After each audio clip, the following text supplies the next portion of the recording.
Hello বন্ধুরা, আজ আমি তোমাদের সাথে শেয়ার করব রেস্টুরেন্টে যেভাবে শুক্তো রান্না করা হয়। প্রথমে সবজিগুলো কি কি লাগবে দেখে নিলে, তার সবজিগুলো কেটে নিল, তার সর্ষেটা ভিজিয়ে রেখেছিল, সর্ষেটা পেস্ট করে নিল, নিয়ে ওই সবজিগুলো তেলের ওপর ভেজে নিল।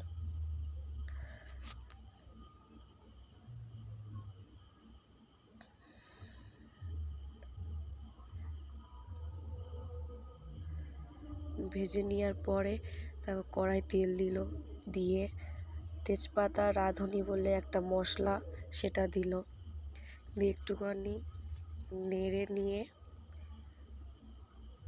আদা বাটা দিল, দিয়ে আবার একটু ভালো করে কষিয়ে নিয়ে সর্ষে বাটা দিল।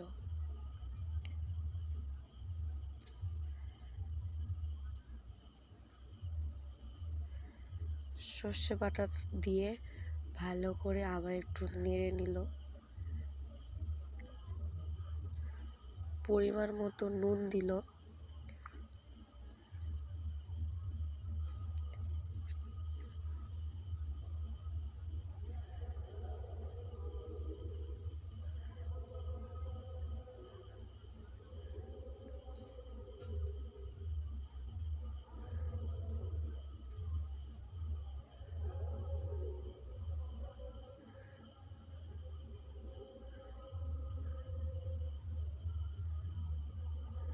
তারপর সামান্য হলুদ দিল, একদম না দেওয়ার মতো।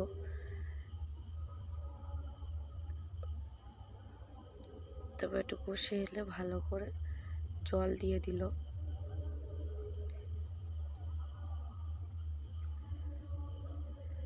তা ফুটে এলে ওই ভেজে রাখা সবজিগুলো দিয়ে দিল।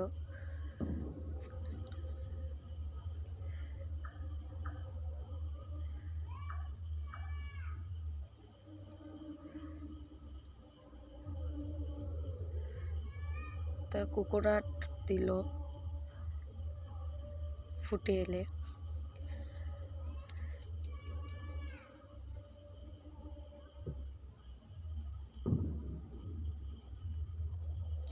তারপরে আমুল দুধ দিল, দিয়ে নামিয়ে নিল। তারপর নামিয়ে নেওয়ার পর 5 ফোঁটন গুঁড়ো করা সেটা একটু ওর উপর ছড়িয়ে দিল, দিয়ে ভিডিও